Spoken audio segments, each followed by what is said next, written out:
Pressure conference, تحریر Babar Awad. English journalist press conference کو مختصر کر کے پریسر کہتے ہیں۔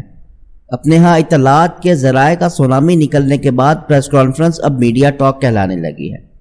جدیدیت کی اس لہر میں ایک نئی اصطلاح بھی سامنے آئی ہے۔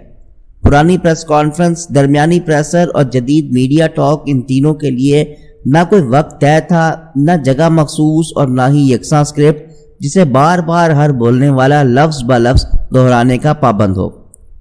2023 کا سال پاکستانیوں کے لیے اسی جدیدیت کے دو تحفے لے کر طلوع ہوا، جس میں سے ایک کا نام پریشر کانفرنس ہے، جس میں اسکرپٹ پڑھنے والے بدلتے ہیں مگر اسکرپٹ نہیں بدلتا۔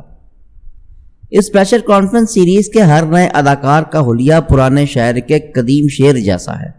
اڑی اڑی سی رنگت، کھلے کھلے سے گیسو، مانگ تانگ کر نکالے گئے مگرمچھ کے چند آنسو، کانپتی آواز میں اپنے کیے پر اظہار ندامت، لرزتے ہونٹوں سے 2 عدد پلے سے طے شدہ مذمتی جملے، تیکھے سوالوں کے پھیکے جواب۔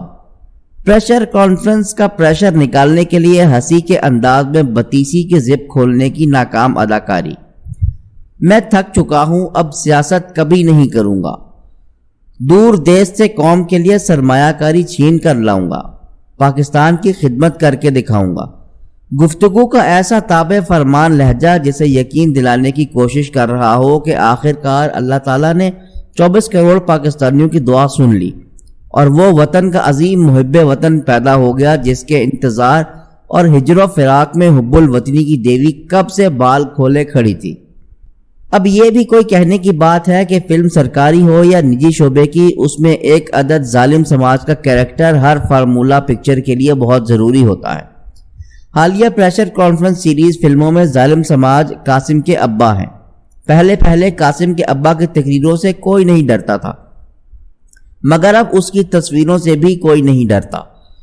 یہ وہی قاسم کے ابا ہیں جن کی تصویر ٹیلی کاسٹ کرنے، نام لینے اور کسی طرح کی خبر چلانے پر پابندی عائد ہے۔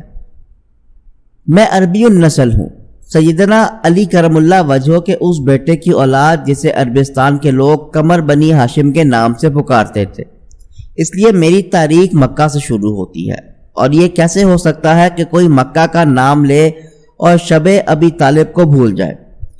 انسانی تاریخ میں سوشل بائیکاٹ اور ہر طرح کی سینسرشپ کے خلاف شیب ابی طالب والے جبر کے 3 سال مزاحمت کی فتح کی سب سے بڑی علامت ہے۔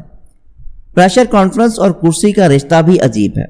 پریشر کانفرنس والی کرسی وہ عظیم اور مہمان کرسی ہے جس کی نشست گاہ پر تاریخ کے لازوال محب وطن تشریف رکھنے کے لیے بھیجے گئے۔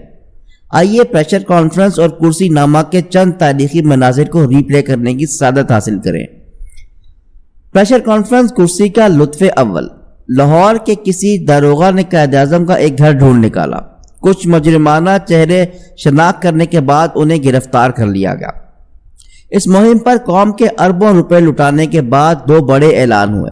پہلا یہ کہ قائد اعظم کے ان گستاخوں اور قوم کے ان مجرموں کو کسی صورت معاف نہیں کیا جائے گا، انہیں عبرتناک سزائیں ملیں گی اور بہت جلد ملیں گی۔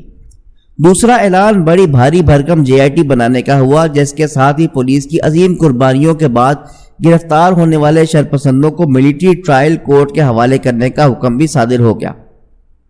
اب دیکھیے معجزہ پریشر کانفرنس کرسی کا۔ انتہائی مطلوب گرفتار شرپسند نہ کسی عدالت میں گئے اور نہ ان کو وکلاء کی ضرورت پیش آئی، نہ ان شرپسندوں نے کسی ضمانت پر رہائی مانگی۔ بس یوں سمجھ لیجئے کہ چمتکار ہو گیا۔ یہ کوئی عام سا چمتکار نہیں بلکہ سب سے مہان چمتکار ہوا ہے۔ نواز شریف کو تو 50 روپے کے اشتہام پر ضمانت ملی تھی، مگر پریشر کرسی والوں کو 5 دھیلے بھی کرپشن نہیں کرنے پڑے۔ بس جیل کاٹنے والوں کا ان پہ ایسا دل آیا جیسے کوئی جیلر نہ ہو بلکہ رانجھا ہو۔ بغیر کسی پریشر کے جیل حکام نے روبکار رہائی حب الوطنی کے ان اوتاروں کے ہاتھ میں لا تھمائی۔ پھر میرے سسرالی علاقے چونترا سواں چکری کے کسی خدا ترس ڈرائیور نے ان باضمیروں کو اڈیالہ روڈ سے اٹھایا اور اپنا پیٹرول خرچ کرتے ہوئے اسلام آباد کی پوش ترین لوکیشن پر پہنچا دیا۔ اتاروں نے نہ آؤ دیکھا نہ تاؤ، دوڑ کر نظر آنے والی کرسی سے چمٹ گئے۔ پریشر کرسی کا لطف آخر۔ کرسی سیاسیات پاکستان کا نصاب کا ایک پرانا مضمون ہے۔ جس کا پرچہ حل کرنا ہمیشہ سے اختیاری نہیں بلکہ لازمی چلتا آیا ہے۔ ایک زمانے میں شہید بی بی اور ان کے مقتول بھائی میر مرتضیٰ بھٹو میں کرسی نامے پر مکالمہ ہوا۔ راولپنڈی موتی بازار کے باہر اقبال روڈ پر میر مرتضیٰ بھٹو نے ایک جلسے میں پبتی کسی کے بے نظیر صاحبہ اپنے ہاتھ میں پکڑی ہوئی تسبیح سے آیت الکرسی نہیں بلکہ کرسی کرسی کا ورد کرتی ہیں۔ 3 دن پہلے پریشر کانفرنس والی کرسی سے اٹھ کر سیاست کی توبہ توڑنے والے تازہ جاگے ہوئے ضمیر اڈیالہ جا پہنچے۔ پریشر کانفرنس میں ان کے بہائے ہوئے ٹسوے خوش بھی نہ ہوئے کہ انہوں نے پھر سے سیاست کی منہ ماری شروع کر دی۔ اس وقت زیر تعمیر کنگز پارٹی کا 3 نکاتی ایجنڈا واضح ہے۔ پہلا، خان کو مائنس کرنا تھا جو ناکام اور بے مرام ٹھہرا۔